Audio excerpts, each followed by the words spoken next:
stepping up. Deep downfield, wide open, Brandon Cook.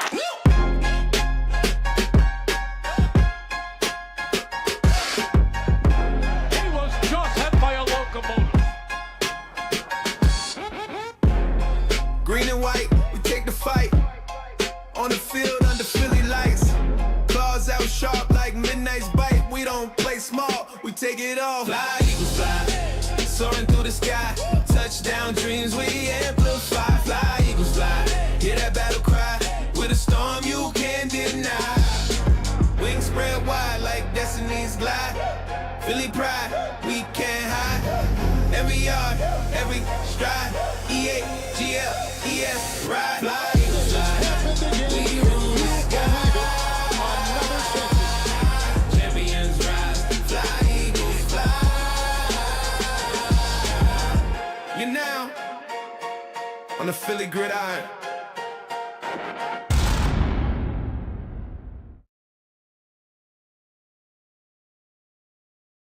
What's going on, everybody? How we doing? Let's get all these settings set up. What's going on here? Welcome on in, guys. Welcome to the Philly Gridiron. I'm your host, Kyler, and yeah, let's get this started. What's that? Anyways, let's start it off. Let's start off right. Welcome to the Philly Gridiron. Welcome to the Grid Talks.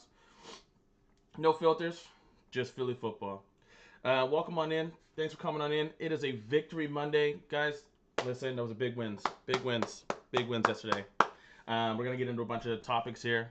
Got things, some things wrote down, some kind of topics I want to go over, some things that kind of got missed, some things I don't want to get ignored. We're gonna have a quick one, probably about let's say maybe a half hour or so, maybe a little longer. We'll see how it goes. But basically, once the topics are done, we'll probably sign off and we'll see you guys next week. We're heading into the bye, so. We got, and it came at the right time. Looks like, with some injuries and stuff and getting healthy. But yeah, Eagles win. What a good win it was too. 38-20, I think was the score. I think like it should have been what 41-20 because Jake missed the kick. But even still, very dominating win. Very, very, very dominating win. Like this is the first time I think we've seen like a true balanced attack. We had 200-yard rushers. I think Barkley had 106 or 104, and then Tank Bigsby. Give him the ball. I think he had 102 or also 104, somewhere's close. But like, give him the ball. Like there was, I know in the point of the game there. Now I like this more than most. I like that Hurts does take sacks. Because I feel like he knows that because of the squad that they have, that they can make up those yards for the most part. But he took an egregious sack. I think it was like a loss of 21 or it was 18 yards or 21 yards, one of the two. But enough that it was I think it was like second and 31. I think is what it ran out to. And then Tank gets the ball, runs for 33 yards. Like, absolutely crazy. That's good. And we had, obviously, like, A.J. Brown was out. And, I kind of have my suspicions of, like, now, mind you, I'm not going to sit here and say that now someone's not healthy. I mean, if you're not healthy, you're not healthy to play. But I kind of think... We'll get into that topic later. But it kind of seems that A.J. wasn't out. We had a pretty good day. I think Jalen had 179 yards in the air. I think he had another 40 on the ground. Plus we had 200-yard rushers. Plus Goddard had 2 touchdowns. Smitty had another good showing, another good day. Jahan Dotson with the fucking moss. I couldn't believe he jumped over the. I don't even know who the corner was. Jumped over him, grabbed that ball, touchdown. Like that. I was working when that was happening, and I was losing my mind. So I'm just excited for the Birds with that. The defense played great. Finally, we had Quinion Mitchell back in the lineup. We had Jalen Carter back in the lineup, and it friggin' showed. We got 5 sacks. Jalen Carter logged his first sack. Keely Ringo actually had a good game. Now, mind you, I think he's like 0 across the boards. I don't think Jackson Dart targeted him. I think there was like one play that I thought that he was targeting Keely Ringo, and it was for a huge completion. It was like 30 or 40 yards. but I guess they said that that was on Reed. I'm pretty sure. But all that being said, like that's still pretty good. But like I said, I don't want to get too carried away with the Keely Ringo because that's just one game. I mean, he got mossed last week with the Vikings against fucking Carson Wentz. But like you gotta give flowers where flowers are due. Keely played great. I mean, I'm really excited to see what Jacorian Bennett's gonna do now that he's logged 4 full practices. He was inactive this Sunday, but we'll see. He gets the bye, so it's gonna be another week, and then we're on to Green Bay after the bye. Listen, also I want to make sure I give a big shout out to Scadaboo. Man, I never want to see injuries happen like that in the game. I know it's a shame and it's part of the game. It's part of what happens. But to lose a player and like he brought a lot of life to the Giants. I just want to know. I thought it was really cool that everyone down in League of Financial gave them that standing ovation. I think that's really cool. That shows a lot of heart, a lot of character for the city. I mean, brotherly love. We show love. Like he was undeniable. He kind of killed us the last kind of game. So we thoughts and prayers. Quick recovery. We know he's out for the season. So, but from across the league, it seems like he'll be ready to go by OTAs next year. So that's gonna be good. So with yesterday's game, I also want to get to not getting ahead of ourselves. I want everyone to understand that even though the Eagles, like we blew them out, but you gotta look at what the Giants are. You gotta put everything into context, right? And the Giants just weren't healthy. I think their corner was out. One of their D tackles was out. I think a safety was out. Then they lost Cam, and then obviously they don't have Malik Neighbors. So it's like that, like beating a team like that, you really don't want to sit there and be like, oh, like I can't believe they got this done and da da da da. Like we blew them up, but like we blew out a team that wasn't really full strength. So I mean we should have beat them regardless, and but in all honesty though, like the Giants were getting a bit big for their britches. You always see those teams that get little cocky when they start feeling themselves. And they got to bring them down the air. With them losing to the Broncos yesterday, they knew they were coming into a buzzsaw, especially in Legal Financial. All right, so I want to get on the topic of talking about AJ. So with AJ not being in the lineup, something was said I was watching something there late last night that kind of actually put us a little spark in my head about thinking. So, with AJ not being in the lineup, what I noticed is that Jalen was quicker.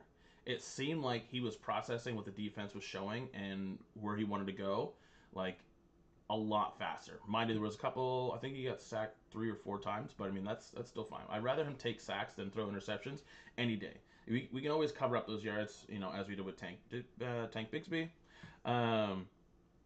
But it seemed to me that he was just faster. Like it just seemed like the ball was in his hands. He was diagnosing, and then boom, the ball was gone. And like even like Tom Brady kind of brought that up, that he would just seem faster. So my thought process on that is, what if? And I'll give it to you this way, okay? So when you talk about boxing, you talk about hitches and like delays, right? So like you can see when someone has a hitch in their throw, like seen as like how they're gonna attack you, and I kind of think that AJ's that hitch, because it felt to me before the games when AJ's in there, when Jalen's getting the ball, he's thinking about, okay, where's AJ? Okay, AJ's over there. Okay, that's my first. Okay, no, it's not open. Okay, go over here. Blah blah blah. And like it seemed like that, 1 to 2 seconds of Jalen having to think about where's AJ before thinking of what's open. And I think that's what I seen a lot last night or yesterday, was just him not caring about where the wide receiver 1 was, where the wide receiver 2 was, or where the wide receiver 3 was. It was who is open and who's the better option. And it was bang, bang, bang, bang, bang, bang, bang. And even though Hurts only got 179 yards on the day, it seemed like it was a lot more, because it was like 10 yards here, 5 yards here. They were just quick chunk plays, and it just seemed faster. And like I said, that's what I'm thinking is that, like, with not having the distraction of AJ's not happy, or AJ's not happy, AJ doesn't have his targets, or where's AJ, da da da. You just have someone who in a Jalen where he's just like, I'm gonna throw this to the best option, to who's open. And you've seen it. Like, we've seen a couple touchdowns from Goddard, we've seen a touchdown from Jahan Dotson, and we've seen a touchdown from Barkley. Now, the Jahan Dotson one is kind of interesting because that's on the defense, because that should have been intercepted. That easily should have been intercepted, but it just wasn't, and they just got mossed. But I digress. I leave that alone. We talked about the Giants being a little bit too cocky. Okay, now where we got to get here too is we got to talk about the refs. Okay, so couple plays, and we're gonna go to Twitter here, because the officiating was horrible for both sides of the ball.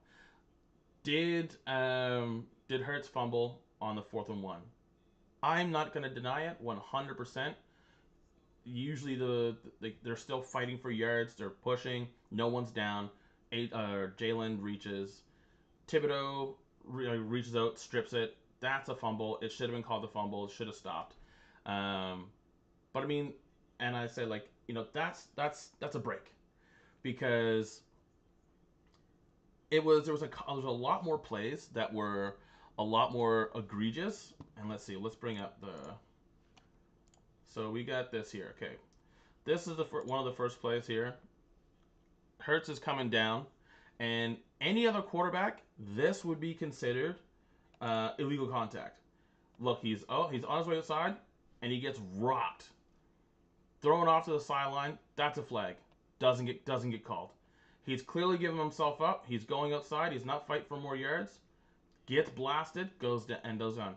No call. And we knew it. That's the first call. Here's the second. Oh, it said, no, let's not do this one here. Let's do this. This was a strip sack by Uche. You cannot tell me that this wasn't a strip sack. Watch the ball. Watch the hand, because Uche stops his hand from going forward. That's a fumble. That's a strip sack fumble, recovered by the defense. You can't convince me otherwise. But because this forward momentum takes us forward, that's not a fumble. Like, his hand's not going forward yet. But because the ball gets popped up just from momentum itself, it's just crazy to me. Like, that's another call that should have happened. But that didn't happen. And then I have this pulled up because this is how we feel. We got the whole league. Dable knows he's losing his job. God, fuck. Dable he knows that's a face of someone that knows that they're losing their job. He's just on the brink. And, like, you let Barkley go, you let Danny Dimes go. Danny Dimes is having a freaking hell of a season. What is he, 7-1 now? And Jonathan Taylor's taking having a Barkley season. I think they said, like, he's on pace to get 22 or it's like 22 something yards, and, like, a shit ton of touchdowns. I mean, I think he already has 12 touchdowns right now, and it's week 8, when Barkley only had 15 on the year. Now, mind you, Jalen did take a lot of those 1-yard touchdowns, but I digress. So yeah, like, the officiating was horrible, but it was horrible on both sides of the ball. And this is one of the reasons why I really think that officiating has to go to VAR, kind of like what soccer has. Those kind of plays really it affects the game, and there's losing plays, and there's winning plays, and there's advantage plays, and it's all off of the refs. Like, it's not even, like, off the players. Yes, that was a fumble. I will agree. But also, legal contact, not called. Strip sack, called back. So it's like, it's like these games where the refs are like, oh, we got to give them one because we fucked up. But you wouldn't need to give someone something if they fucked up if you just called the game how you seen it. I don't think I've seen any false starts. Any false starts got called, but it wasn't nothing crazy. And now I want to move into a pretty good topic for what I'm thinking now. Do you guys think that Jalen is kind of on an MVP race right now? Like, I kind of like when you look at the numbers, the teams, and what Jalen has gone through, and is also dealing with currently.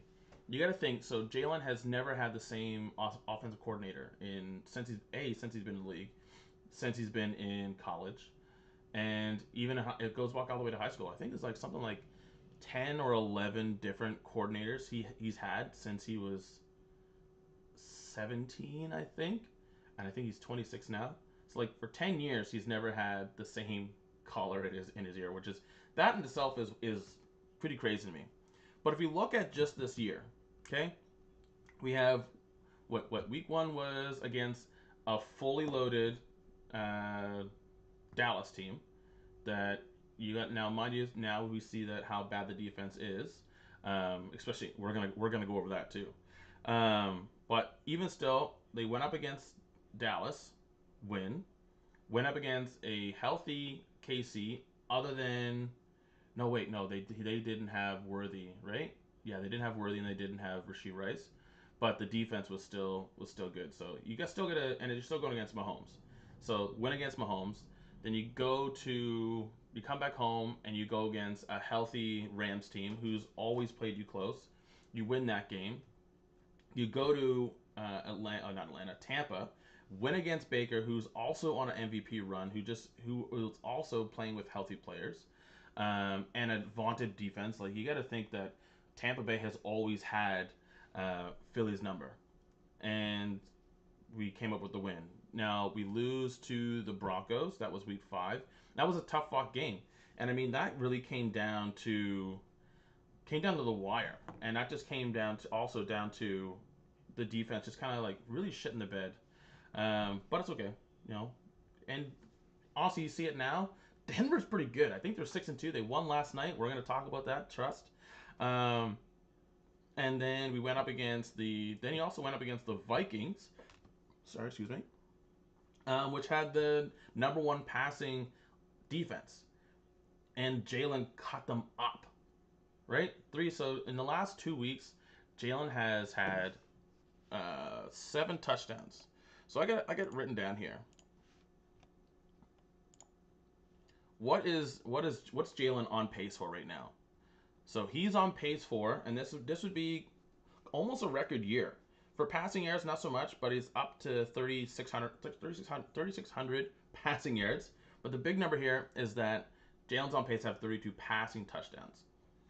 Jalen has never thrown over, I think it's 25 touchdowns in his career. It's either 22 or 25, within that range. That's usually where Jalen sits at with passing touchdowns. But he's on pace for 32 with only 2 to 3 interceptions. That in itself is crazy. Looks like he's on pace for about 600 rushing yards. And another says 8 to 10 rushing touchdowns. So that's going to put him in over 40 touchdowns total. Right now, Jalen, he has 20 total touchdowns for 1 interception. I'm almost positive that is the best in the league. Against good, great quality opponents. These aren't tomato cans that the Eagles are going against. And you got to think of all things going on. You have the AJ drama. You have the team not being healthy. You have mismanagement with the coaching. Kevin Matullo being an absolute plug. I'll give him 2 games. Had a good game plan last week. Had a good plan yesterday. They're not trends yet. These are good progressions. But as for Jalen, he's doing a lot. And it looks like they're projected to have a record of 13-4. I have them at 14-3 again. We're gonna look at what the games they have coming after the bye, because the bye is coming at the right time. I guess obviously Barkley kind of tweaked his groin, and then we're gonna have Cam back. We'll have 2 weeks of Landon be able to sit down. You'll have AJ back, and the team will just be able to be refreshed going into Green Bay. Now, we want to talk about Dallas, right? We want to talk about Dallas. Look at this. You got to be kidding me. Got to be kidding me. Look at a 40 burger got put on them boys. And let me tell you, the boys got after Dak. There was a lot. I think there was 5 sacks, I think. But then Dak was just throwing. I think Dak threw 2 picks yesterday, like just pick. They just couldn't get anything going, and I love seeing it.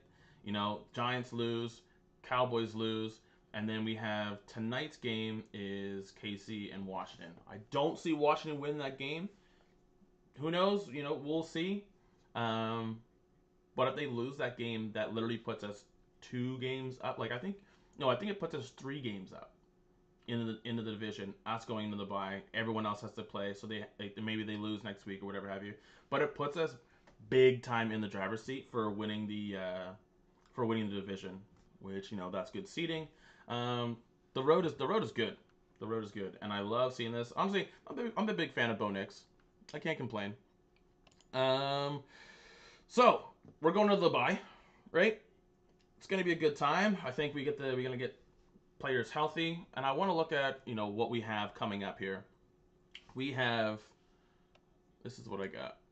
We got Green Bay, Detroit, Dallas, Chicago, Chargers, Raiders, Washington, Buffalo, Washington. Now we're away for Green Bay. I think that's a win. With 2 weeks off, everyone getting healthy. I think that's a win. So that's 1-0. Detroit's coming here in the Lincoln Financial. I don't see. It's going to be cold by then, right? That's mid-November. Goff doesn't play well in the cold, so that's going to be. I think that's a win too. That's 2. We usually split with Dallas, but I just don't see Dallas being able to hang with us in this game. So that's 3-0. Then Chicago comes into town.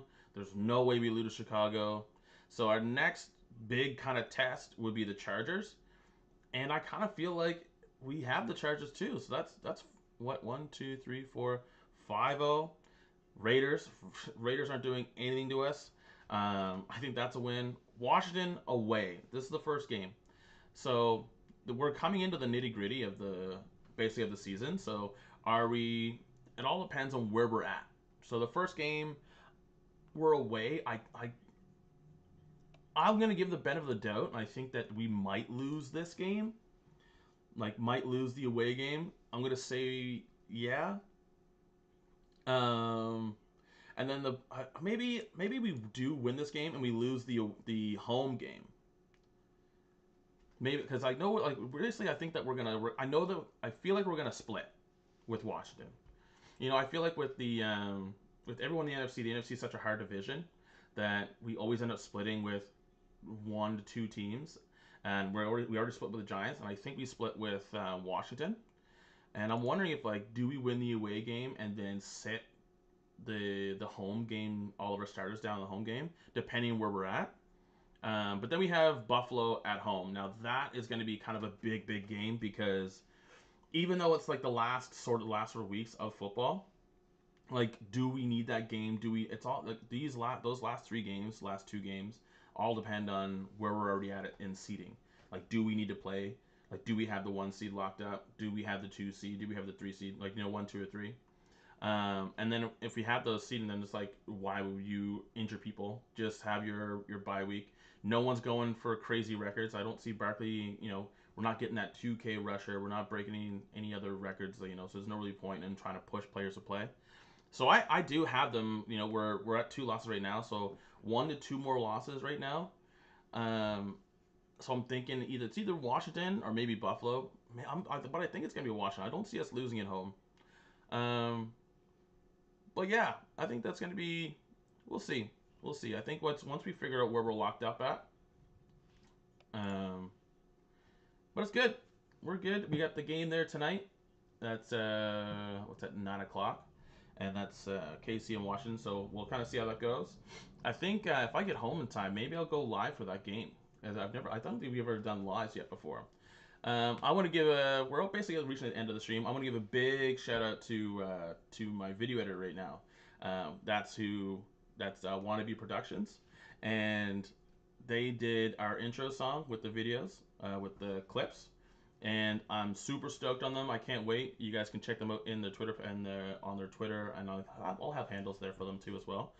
I'm so stoked on it. We have more things coming down the pipeline anyways. So and so other than doing lives, we're gonna start recording videos and stuff. But this is all great. We're all moving in the right directions, and I can't wait to see you guys next time. So have a good time. Again, welcome into the Philly Gridiron. Have a good day. This is GridTalk. It's just Philly. Have a good one. Brady stepping up, deep downfield, wide open. Brandon Cook.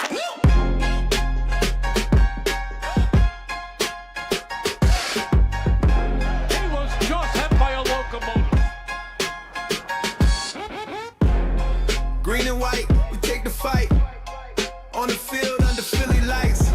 Claws out sharp like midnight's bite. We don't play small, we take it all. Fly, eagles fly, soaring through the sky. Touchdown dreams we amplify. Fly, eagles fly, hear that battle cry. With a storm you can't deny. Wings spread wide like destiny's glide. Philly pride, we can't hide. Every yard, every stride. E-A-G-L-E-S, ride. Fly.